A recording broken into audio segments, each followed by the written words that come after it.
Acts 9 records the conversion of Saul. Now, he was a fanatic hater of the Christians. Verse 1 is described as if he was a raging animal, a beast, breathing out threats and slaughter against the disciples of the Lord Jesus. And he later admits that he tortured and murdered them. But then Jesus appears to Saul on the road to Damascus, and Paul becomes a Christian and is baptized. And then he gives his life to the work of the Lord Jesus. This was an amazing change.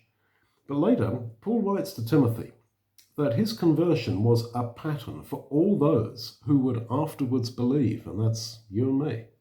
This means that nobody can sin as so much that they can't be accepted by Jesus. All sin is forgivable, even the persecution and murder of Christians, in the case of Paul. But Paul writes that his conversion is a pattern for us all.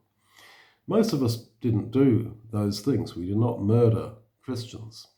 And so we may feel that our conversion was not that radical. This is an especially big problem, I think, for those who have been raised as Christians. But being raised a Christian does not make you a Christian. You must consciously, personally decide to commit yourself to the death and the resurrection life of Jesus. This, I think, is the psychological importance and significance of baptism, because an individual must make a conscious decision. They must take their clothes off and go into water and come out of that water wet and gasping for breath. Nobody can do that for you. It's as if we were slaves in Egypt and were brought out of Egypt through the Red Sea, which Paul says represents our baptism in Jesus. Simply being part of a Christian culture isn't enough.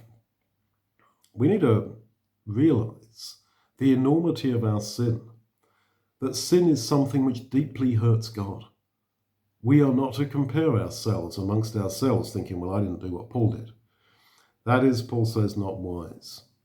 We're to compare ourselves against Jesus, and in the light of his achievement, of his love, of his death, of his life, we are miserable failures.